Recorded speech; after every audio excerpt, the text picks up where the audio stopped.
اعوذ باللہ من الشیطان الرجیم بسم اللہ الرحمن الرحیم۔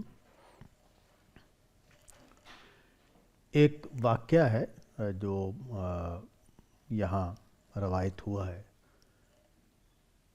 یہ ابو ہریرہ سے روایت ہے۔ یہ بیان کرتے ہیں کہ ہم رسول اللہ صلی اللہ علیہ وسلم کے گرد بیٹھے ہوئے تھے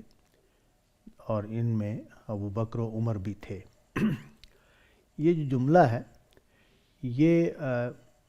ایک سیرت نگار کی نگاہ سے دیکھیں تو بڑا اہم ہے۔ وہ یہ کہ نبی صلی اللہ علیہ وسلم مسجد نبوی میں بیٹھتے تھے اور کبھی کوئی نصیحت کی بات، کبھی کوئی قرآن مجید کا کوئی مقام زیر بحث آ گیا، یا نبی صلی اللہ علیہ وسلم کا جو مشاہدات ہیں ان کو کروائے جاتے تھے، ان میں سے کوئی چیز زیر بحث آ گئی، یا کوئی زیر بحث مسئلہ ہے، کوئی صورتحال چل رہی ہے، اس پر گفتگو ہو گئی، تو طرح طرح کی باتیں نبی صلی اللہ علیہ وسلم اپنے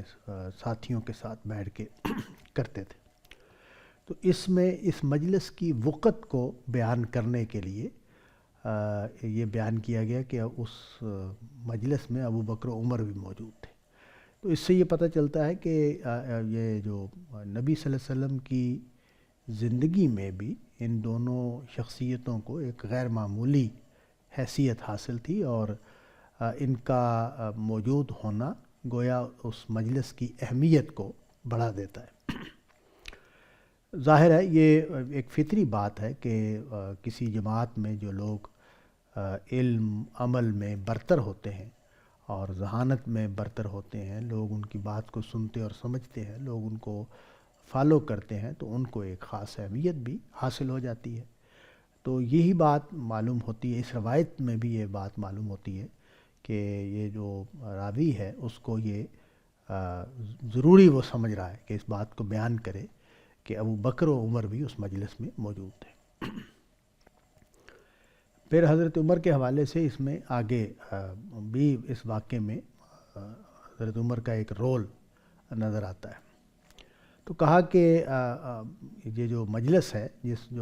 جو ہو رہی تھی، اس میں ایک جماعت تھی ساتھیوں کی، ان میں ابو بکر عمر بھی موجود تھے۔ تو رسول اللہ صلی اللہ علیہ وسلم ہمارے بیچ میں سے اٹھے اور کہیں چلے گئے۔ جب بہت دیر ہو گئی تو اب لوگوں کو ڈر لگنے لگ گیا، وہ گھبراہٹ طاری ہو گئی کہ کہیں ایسا تو نہیں کہ نبی صلی اللہ علیہ وسلم کے ساتھ کوئی واقعہ پیش آ گیا ہے۔ تو چنانچہ اس پریشانی میں انہوں نے جمع کے صیغے استعمال کیے ہیں کہ لوگ گھبرائے، لوگ پریشان ہوئے اور لوگ اٹھ کھڑے ہوئے۔ تو کہتے ہیں کہ مجھے سب سے پہلے میرے اوپر گھبراہٹ طاری ہوئی اور میں رسول اللہ صلی اللہ علیہ وسلم کو ڈھونڈنے کے لیے نکل کھڑا ہوا۔ تو میں بنی نجار، مدینہ کے قبائل میں سے ایک قبیلہ ہے، اس کا، اور یہ نبی صلی اللہ علیہ وسلم کے ننیال بھی ہیں، بنی نجار جو ہیں۔ تو ان کا ایک باغ ہے، یہ اس کے پاس پہنچے۔ تو اب ظاہر ہے وہ مدینہ کے اطراف میں مختلف باغات تھے، تو یہ جس رخ پر نکلے وہاں یہ باغ آ گیا آگے۔ تو اب انہوں نے یہ اچھا معلوم یہ ہوتا ہے کہ اس باغ کے گرد دیوار بنی ہوئی تھی، تو باغ میں داخل ہونے کے لیے دروازے کو تلاش کرنے کی ضرورت پیش آ گئی ان کو۔ تو انہوں نے دیکھنا شروع کیا کہ دروازہ کس طرف ہے۔ ان کو دروازہ نہیں ملا۔ ظاہر باغات جو ہیں وہ بڑے رقبے پر ہوتے ہیں، تو یہ چلتے ہوئے ان کو دیوار کے ساتھ ساتھ اس کا دروازہ نظر نہیں آیا۔ ان کو ایک پانی کا راستہ مل گیا۔ ظاہر باغ کو پانی دینے کے لیے کنویں سے ایک راستہ نکالا ہوا تھا، اس میں ظاہر دیوار میں ایک شگاف ہوگا جس میں سے گزرا جا سکتا ہے۔ تو انہوں نے یہ کہتے ہیں کہ میں نے ایک دیوار میں نالے کا راستہ دیکھا اور جو باہر کے کنویں سے دیوار کی طرف جا رہا تھا، یعنی کنویں سے پانی نکال کے ظاہر ہے اس میں ڈالا جاتا ہوگا، اور وہ باغ میں چلا جاتا تھا۔ تو کہتے ہیں کہ میں اس جو سوراخ تھا دیوار میں پانی کے لیے بنا ہوا، اس میں لومڑ کی طرح داخل ہو گیا، یعنی جھک کر اور ہاتھوں اور پاؤں پر چلتے ہوئے اس میں سے گزر کر باغ کے اندر چلا گیا۔ تو وہاں رسول اللہ تشریف فرما تھے، تو کہتے ہیں کہ میں رسول اللہ کے پاس پہنچ گیا۔ آپ صلی اللہ علیہ وسلم نے ان کو نام سے پکارا، ابو ہریرہ، تو انہوں نے جواب میں کہا جی میں ہوں۔ تو اے اللہ کے رسول، تو آپ نے پوچھا کہ کیا ہوا ہے؟ کہتے ہیں میں نے ان کو بتایا کہ آپ ہمارے درمیان میں بیٹھے ہوئے تھے اور آپ اٹھے اور بڑی تاخیر ہو گئی، آپ واپس نہیں آئے، تو ہمیں ڈر لگا کہ کہیں کوئی آپ کو حادثہ پیش آ گیا ہے، کوئی تکلیف، کسی نے آپ کو تکلیف تو نہیں پہنچا دی، تو اس پر ہم گھبرا گئے، اور میں سب سے پہلے گھبرایا اور میں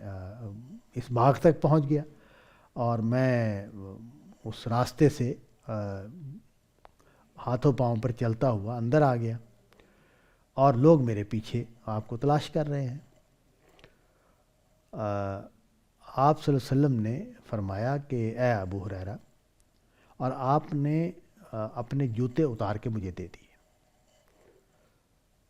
اور کہا کہ یہ میرے جوتے لے جاؤ، اور جو بھی تمہیں باہر ملے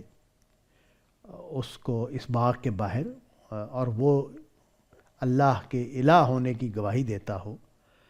اپنے دل کے یقین کے ساتھ، تو اس کو جنت کی بشارت دے دو۔ کہتے ہیں کہ میں جب باہر نکلا تو مجھے حضرت عمر مل گئے، اور سب سے پہلے میری حضرت عمر سے ملاقات ہوئی۔ انہوں نے پوچھا کہ یہ جوتے کیا ہے اے ابو ہریرہ؟ تو کہتے ہیں میں نے کہا کہ یہ رسول اللہ صلی اللہ علیہ وسلم کے جوتے ہیں، اور آپ نے مجھے ان کے ساتھ بھیجا ہے یہ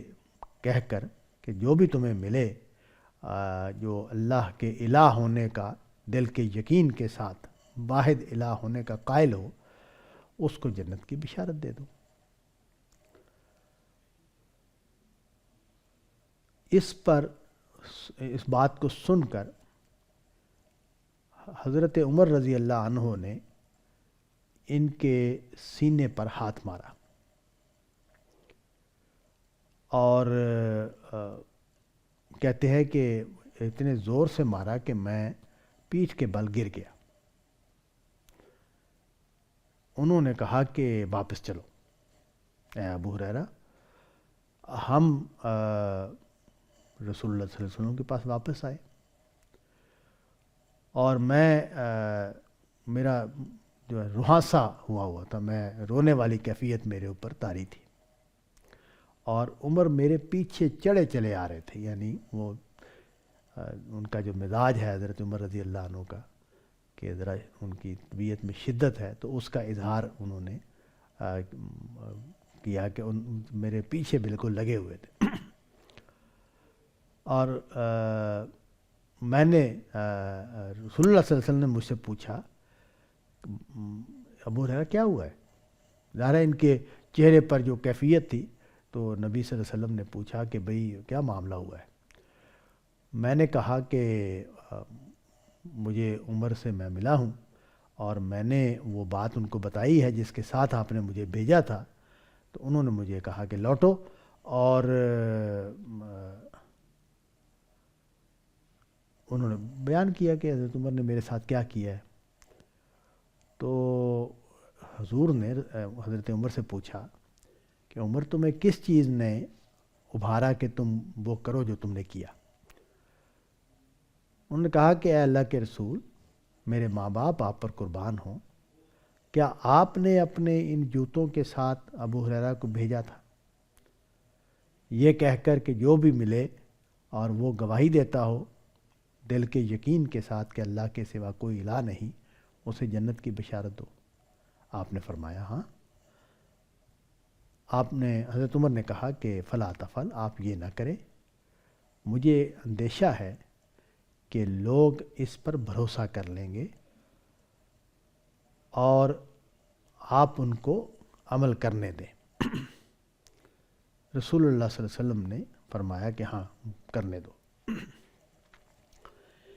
اس میں مضمون وہی ہے جو کتاب الایمان کی جو روایات پیچھے سے چلی آ رہی ہیں ان میں سے بیان ہو رہا ہے کہ ایمان کے اظہار پر جنت کی بشارت۔ لیکن اس میں کچھ اور پہلو بھی اس روایت میں ہیں جن پر بات ہونی چاہیے۔ پہلی بات تو یہ ہے کہ نبی صلی اللہ علیہ وسلم اٹھے ہیں۔ اب روایت میں یہ بات بیان نہیں ہوئی کہ نبی صلی اللہ علیہ وسلم کیوں اٹھے اور وہ کیوں بنی نجار کے ایک باغ میں چلے گئے۔ ممکن ظاہر ہے وہ ایک انفرادی بات ہے، نبی صلی اللہ علیہ وسلم کو نے کیا سوچا، کیا خیال کیا اور کس وجہ سے اس باغ میں چلے گئے اور وہاں جا کے بیٹھ گئے۔ تو یہ چیز جو ہے یہ نہ راویوں نے اس کو اہمیت دی ہے نہ روایت میں بیان ہوئی ہے۔ تو یہ اس کو ہم ایک نبی صلی اللہ علیہ وسلم پر کا اپنا ایک ذاتی رجحان یا خیال یا ارادہ اس کو قرار دے کے ہم اس کو آگے بڑھتے ہیں۔ اس سے یہ پتہ چلتا ہے، ایک بات بہت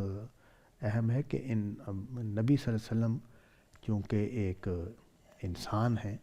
اور انسانوں پر مختلف احوال اور کیفیات طاری ہوتی ہے، اور اسی طرح کا کوئی معاملہ حضور کے ذہن میں آیا اور اس کے مطابق انہوں نے ایک اقدام کیا، اور یہ بھی معلوم ہوتا ہے کہ لوگوں کو نہیں کہا کہ میں اٹھ کے جا رہا ہوں اور میں کچھ دیر میں آؤں گا۔ اچھا، بعد میں جو لوگوں کی کیفیت ہوئی ہے وہ بھی فطری بات ہے۔ اس سے یہ معلوم ہوتا ہے کہ صحابہ حضور سے کتنی محبت کرتے ہیں، کتنی عقیدت رکھتے ہیں، اور نبی صلی اللہ علیہ وسلم کا یہ بھی بیان ہو گیا کہ بھئی یہ کہیں کوئی حادثہ پیش نہ آ گیا ہو، کسی نے کوئی کسی مخالف نے کوئی آپ کے ساتھ کوئی ایسی بات نہ کر دی ہو جس سے آپ کو تکلیف پہنچی ہو۔ تو اس سے یہ معلوم ہوتا ہے کہ یہ واقعہ اس زمانے کا ہے جب مدینے میں مخالفین کی شورش اور مخالفین سے اقدامات کا خطرہ بھی تھا۔ ایک زمانہ گزرا ہے مدینے میں جس میں باقاعدہ پہرا دینا پڑتا تھا اور نبی صلی اللہ علیہ وسلم کی حفاظت کا بھی خیال رکھنا پڑتا تھا، صحابہ بھی اس میں کانشیس رہتے تھے۔ تو یہ اسی طرح کی کوئی صورتحال ہے جس کی وجہ سے لوگ گھبرائے۔ اگر معمول کے حالات ہوتے تو پھر ظاہر ہے اتنی جیسے انہوں نے بیان کیا ہے کہ لوگوں پر کیفیت طاری ہوئی، اس کی کوئی وجہ نہیں تھی۔ تو یہ معلوم ہوتا ہے کہ یہ اس زمانے کا واقعہ ہے مدینے کا جب حالات بہت خراب تھے اور حفاظت کا بندوبست کرنا پڑ رہا تھا، یا اس کا اندیشہ تھا کہ کوئی ایسی واقعہ ہو سکتا ہے کہ جو ہمارے لیے قابل قبول نہ ہو، قابل برداشت نہ ہو۔ تو یہ بات جو ہے یہ معلوم ہوتی ہے۔ اچھا، یہ کہنا ابو ہریرہ کا کہ میں سب سے پہلے پریشان ہوا، یہ ظاہر ہے وہ اپنے جذبات کا اظہار کر رہے ہیں کہ میں پریشان بھی ہوا اور سب سے پہلے اٹھا بھی۔ تو لیکن یہ کہ یہ جو باقی لوگ ہیں وہ بھی چونکہ پیچھے گئے ہیں، اٹھے ہیں، تو یہ ظاہر ہے یہ ایک آدمی کا اپنے بارے میں خیال ہے جو انہوں نے بیان کیا۔ باقی لوگ بھی معلوم ہوتا ہے کہ حضرت عمر بھی ان کے پیچھے پیچھے گئے ہیں، تو وہ بھی اسی تشویش میں مبتلا ہوئے کہ نبی صلی اللہ علیہ وسلم کہاں چلے گئے ہیں اور کیا معاملہ ہوا ہے۔ یہ تو ایک یعنی میں اس کو جب بھی کسی روایت کو پڑھتا ہوں تو اس کی کوشش کرتا ہوں کہ اس میں جو سیرت کے حوالے سے نکات ہیں ان کو بھی ملحوظ رکھا جائے، ان کو بھی بیان کیا جائے۔ تو یہ ایک تو یہ بات واضح ہوئی کہ یہ ایک ایسے زمانے کا واقعہ ہے جہاں حالات بہت خراب ہیں۔ دوسرا یہ کہ نبی صلی اللہ علیہ وسلم کے ساتھ صحابہ کا تعلق کس طرح کا ہے، وہ کس طرح جذباتی ہوئے ہیں، کس کیفیت میں مبتلا ہوئے ہیں، وہ بھی اس میں معلوم ہوتی ہے۔ پھر یہ کہ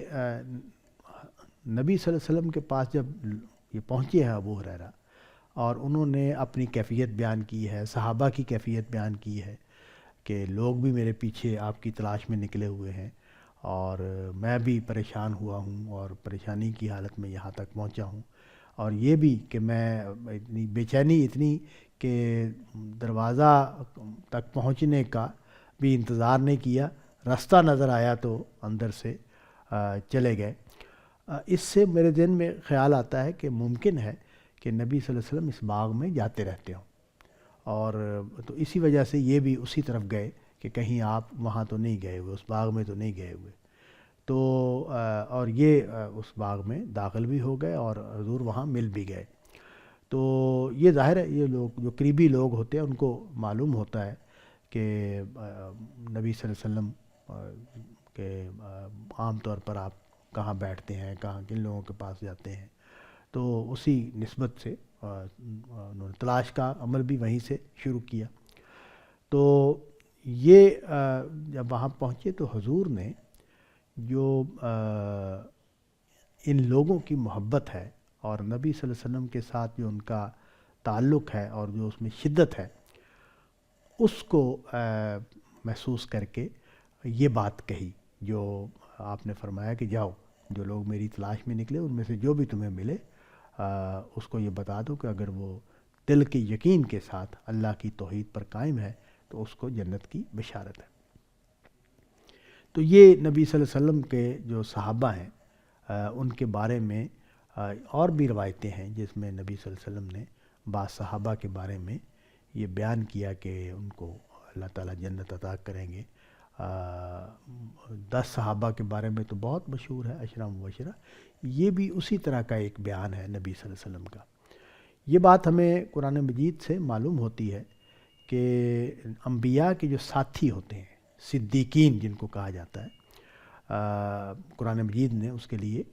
کہ جو پیغمبر کے ساتھ اس کی تصدیق کرتے ہیں اور اس دعوت کی بھی تصدیق کرتے ہیں اور اس پر کھڑے ہو جاتے ہیں، اس کے حامل بن کر پیغمبر کے ساتھی بن جاتے ہیں، تو یہ ظاہر بہت بڑی فضیلت ہے جو ان لوگوں کو حاصل ہے۔ اور قرآن مجید نے بھی جب اہل جنت کو کیٹیگرائز کیا ہے تو اس میں بھی انبیاء ایک کیٹیگری ہے، صدیقین ایک کیٹیگری ہے، شہداء ایک کیٹیگری ہے، اور پھر صالحین ایک کیٹیگری ہے۔ تو یہ اصل میں نبی صلی اللہ علیہ وسلم کے جو اس طرح کے ساتھی ہیں ان کے لیے جنت کا جو مضمون ہے وہ قرآن مجید میں بھی اس کے اشارات ملتے ہیں کہ یہ صدیقین جو ہیں یہ ان لوگوں میں سے ہیں جن کو مغفرت حاصل ہوگی، جن کو اللہ تعالیٰ کے ہاں انعام کا فیصلہ اللہ تعالیٰ کے دربار میں ان کے حق میں کیا جائے گا۔ تو یہ بات جو ہے یہ اسی کو پیش نظر نبی صلی اللہ علیہ وسلم نے یہ بات فرمائی کہ تم یہ جو لوگ ہیں جو اپنے پیغمبر کے لیے اتنے پریشان ہوئے ہیں اور اس کی تلاش میں نکل کھڑے ہوئے ہیں، ان میں سے جو شخص بھی توحید پر پورے یقین کے ساتھ کھڑا ہے اس کو جنت کی بشارت ہے۔ تو ایک تو پہلو یہ ہے جو میں نے عرض کیا کہ یہ اصل میں نبی صلی اللہ علیہ وسلم کے وہ ساتھی ہیں جو حضور کے ساتھ پوری طاقت اور پوری شان کے ساتھ وابستہ ہیں، اور انہوں نے وہ قربانیاں دی ہیں، وہ سختیاں سہی ہیں جو جس کی مثال بہت کم ملتی ہے تاریخ میں مختلف اہل حق کے ہاں، یعنی بڑے اہل حق جو ہیں وہ اس درجے کی قربانیاں اور اس درجے کا ایثار اور اس درجے کی وابستگی کا اظہار کرتے ہیں۔ تو نبی صلی اللہ علیہ وسلم نے اس کے پیش نظر یہ بات ارشاد فرمائی کہ یہ جو لوگ میری تلاش میں نکلے ہیں ان کو تم یہ جوتے لے جاؤ تاکہ یہ پتہ چل جائے کہ تم مجھے ملے ہو اور میں نے ہی یہ بات کہی ہے۔ تو گویا یہ حضور کی طرف سے اس بات کے ہونے کا گویا ثبوت بن جائے یہ جوتے نبی صلی اللہ علیہ وسلم کے، تو یہ بات جو ہے اس سیاق و سباق میں کہی گئی۔ حضرت عمر نے جب اس کو سنا تو یہ بات ظاہر ہے حضرت ابو ہریرہ جب اس کو لے کے نکلیں گے تو وہ ان لوگوں تک بات محدود نہیں رہے گی جن کے بارے میں نبی صلی اللہ علیہ وسلم کا یہ خیال ہے یا ان کی رائے ہے کہ یہ وہ لوگ ہیں کہ جو اگر ان کے دل میں توحید کے حوالے سے کوئی کھوٹ نہ ہو تو یہ اہل جنت میں سے ہیں۔ تو حضرت عمر نے یہ محسوس کیا کہ یہ عام لوگوں تک بات پہنچے گی، ظاہر ہم بھی اس کو پڑھ رہے ہیں، کتاب میں لکھی ہوئی ہے، اور تمام مسلمان امت جو ہے اس تک یہ بات پہنچ گئی ہے کہ نبی صلی اللہ علیہ وسلم یہ فرمایا کرتے تھے۔ وہ ہم نے دوسری روایتیں بھی پڑھی ہیں کہ نبی صلی اللہ علیہ وسلم یہ فرمایا کرتے تھے کہ جو توحید میں سچا ہے وہ جنت میں چلا جائے گا، اللہ تعالیٰ اس کو جنت میں بھیج دیں گے۔ تو پھر اب اس کو ہمیں سمجھنا ہے، حضرت عمر نے بھی یہی بات کی ہے کہ اگر یہ بات ایک قاعدے کے طور پر بیان ہو گئی تو لوگ اس کو کافی سمجھنے لگ جائیں گے۔ یعنی یہ اندیشہ ان لوگوں سے ہو سکتا ہے کہ جو باتوں کو گہرائی کے ساتھ سمجھنے کا کام نہیں کرتے، باتوں کو سادہ طریقے سے لینے والے لوگ ہوتے ہیں، اور یہ ہر جماعت میں، مسلمانوں میں بھی اور دوسری قوموں میں بھی اس درجے کے اس طرح کے لوگ ہوتے ہیں کہ جو باتوں کو بالکل سادگی سے سمجھتے ہیں، اس کو سادہ معنوں میں لے لیتے ہیں، اس کی جو شرائط اور اس کے جو احوال اس کے ساتھ لگے ہوتے ہیں ان کی طرف وہ متوجہ نہیں ہوتے۔ تو یہ بات جو ہے حضرت عمر کے ذہن میں آئی کہ بھئی یہ بات اگر اس طرح بیان ہو گئی اور لوگوں کے سامنے چلی گئی تو لوگ اس کو کافی سمجھیں گے کہ اب عمل کی ضرورت نہیں ہے۔ تو چنانچہ انہوں نے نبی صلی اللہ علیہ وسلم کو، یعنی اس کا مطلب یہ ہے کہ حضرت عمر اس کی اگر شرائط کے ساتھ یہ بات بیان ہو تو ان کو وہ اس کو نہ روکتے، لیکن چونکہ یہ بات سادگی سے بیان ہو رہی ہے اور اس کو سادگی سے لیے جانے کا امکان ہے ان لوگوں کی طرف سے کہ جو باتوں کو اس طرح گہرائی سے نہیں سمجھتے اور پورے نظام دین میں رکھ کر دیکھنے کی اہلیت نہیں رکھتے، تو انہوں نے کہا کہ نہیں، اس کے نتیجے میں لوگ یہ سمجھ لیں گے کہ صرف ایمان لانا کافی ہے۔ یہ بات میں پچھلی نشستوں میں عرض کرتا آ رہا ہوں کہ قرآن مجید نے اس کو بالکل واضح کر دیا ہے کہ ایمان اور عمل صالح دونوں ضروری ہیں۔ ایمان بھی ضروری ہے، اس کے ساتھ عمل صالح بھی ضروری ہے، بلکہ قرآن مجید سے اس نقطے کا بھی وضاحت مل جاتی ہے، اس کی طرف بھی تصریح ہو جاتی ہے کہ ایمان عمل صالح کے بغیر کوئی حیثیت نہیں رکھتا اور عمل صالح ایمان کے بغیر کوئی حیثیت نہیں رکھتے۔ تو اس نقطے کو قرآن مجید نے واضح کیا، حضرت عمر رضی اللہ عنہ کے سامنے بھی ہوا اور ظاہر ہے نبی صلی اللہ علیہ وسلم کے سامنے بھی ہے۔ انہوں نے ایک خاص جماعت اور ایک خاص لوگوں کے لیے یہ بات میرا خیال ہے کہ فرمائی تھی، اور لیکن حضرت عمر نے یہ نقطہ اٹھا دیا کہ یہ اگر عام لوگوں تک بات پہنچی تو لوگ اس کو قاعدہ بنا لیں گے اور لوگ اس پر اعتماد کر لیں گے اور عمل سے کے بارے میں بے پرواہی پیدا ہو سکتی ہے، تو اس وجہ سے یہ بات اس طرح نہ کہی جائے۔ چنانچہ نبی صلی اللہ علیہ وسلم نے جب یہ ان کی بات سنی تو حضور نے اس بات کو مان لیا کہ ٹھیک ہے، اب یہ بات اس طرح بیان نہ کی جائے۔ میں یہاں یہ بات بھی عرض کر دوں کہ نبی صلی اللہ علیہ وسلم نے جب بھی یہ بات بیان کی ہے تو ایک تو یہ بات میں مزید اصرار کے ساتھ کہنا چاہوں گا کہ وہاں نبی صلی اللہ علیہ وسلم جس ماحول میں یہ بات کہہ رہے ہیں وہ کشمکش کا ماحول ہے۔ وہاں توحید کا اقرار کرنا، اپنے روایتی مذہب سے نکل آنا ہے اور ان کی مخالفت مول لینا ہے۔ وہاں بڑی شدت کے ساتھ توحید کی دعوت کو قبول نہیں کیا جا رہا تھا اور توحید کو ماننے والوں کو ظلم و ستم کا نشانہ بھی بنایا گیا، جو کمزور طبقات تھے، طعن و تشنیع کا نشانہ بھی بنایا گیا، پروپیگنڈے کا نشانہ بھی بنایا گیا، ان کو بدنام کرنے کی بھی کوشش کی گئی اور ان کا مذاق اڑانے کی بھی کوشش کی گئی۔ تو یہ صورتحال تھی جس میں توحید کا اقرار اور توحید کا اعلان، یہاں شہادت کا لفظ آیا ہے، تو وہ ایک بڑا اقدام تھا۔ اور دوسرا یہ کہ نبی صلی اللہ علیہ وسلم ایک پوری دعوت کے ساتھ کھڑے تھے۔ وہ جب کہ کوئی شخص توحید کے دائرے میں آتا تھا نبی صلی اللہ علیہ وسلم کو اللہ کا رسول مان لیتا تھا تو وہ اس کو حضور کا ساتھی بننا تھا، اس کو نبی صلی اللہ علیہ وسلم کے ساتھ نمازیں پڑھنی تھی، روزے رکھنے تھے، دین پر عمل کرنا تھا، شریعت کے پابند ہونا تھا.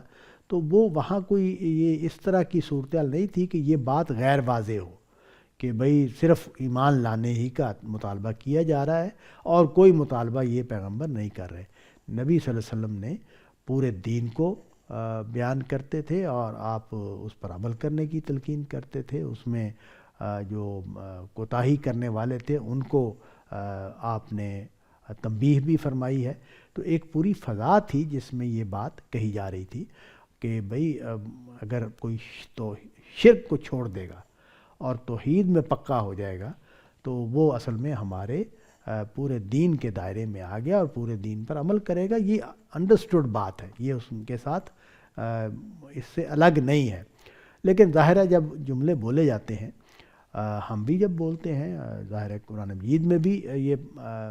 مشکل پیدا ہو جاتی ہے کہ کوئی بھی جملہ جب بولا جا رہا ہوتا ہے تو وہ بظاہر اپنے الفاظ میں لگ رہا ہوتا ہے کہ وہ کوئی کلیہ بنا کے پیش کیا جا رہا ہے، بات جو ہے وہ ایک الٹیمیٹ معنوں میں کہی جا رہی، لیکن ایسا ہوتا نہیں ہے. یہ زبان جو ہے اس میں کوئی بھی جملہ جب بولا جاتا ہے تو وہ اپنی شرائط کے ساتھ ہی بولا جا رہا ہوتا ہے، اور وہ شرائط عقلی بھی ہوتی ہیں، وہ شرائط علمی بھی ہوتی ہیں. اگر اسی شخص کی اس کی جو بات ہے، اس کا کلام ہے، اس کی پوری زندگی کو، اس کے پورے بیان کو سامنے رکھ کر ہی اس کو سمجھا جائے گا. تو اس لیے ان روایات کا یہ مطلب کسی بھی صورت میں نہیں کیا جا سکتا کہ صرف ایمان کافی ہے اور ایمان نجات کا ذریعہ بن جائے گا. نہیں، وہ قرآن مجید کے اس بیان کو سامنے رکھ کر ہی ان روایات کو سمجھا جائے گا، اور نبی صلی اللہ علیہ وسلم کی سیرت کے جو حالات ہیں ان میں رکھ کر ہی اس بیان کو اس کے معنی طے کیے جائیں گے. تو میرا نقطہ نظر یہ ہے کہ یہ بات بالکل ٹھیک ہے جو نبی صلی اللہ علیہ وسلم فرما رہے ہیں کہ توحید کے ماننے والے جنت کی بشارت کے اہل ہیں. لیکن توحید کے ماننے کا مطلب صرف کسی زبان سے اقرار کرنا نہیں ہے یا صرف شرک سے توبہ کر لینا نہیں ہے، ایک پوری زندگی ہے اس کو اپنانا ہے، پورے دین میں داخل ہو جانا ہے. اور قرآن مجید نے تو اس کو بیان کیا ہے کہ یہ ممکن نہیں ہے، یہ کوئی اہل ایمان ہو نہیں سکتے کہ جو دین کی ایک چیز کو مانے اور ایک چیز کو نہ مانے. تو پورا دین جو ہے اس کے ماننے والے لوگ جو ہیں وہ اس کو اختیار کریں گے اور اس پر عمل کریں گے، اور ان کے لیے یہ بشارت ہے. تو یہ اس روایت کا مطلب ہے جو میں سمجھا ہوں اور جس کو میں نے بیان کیا ہے.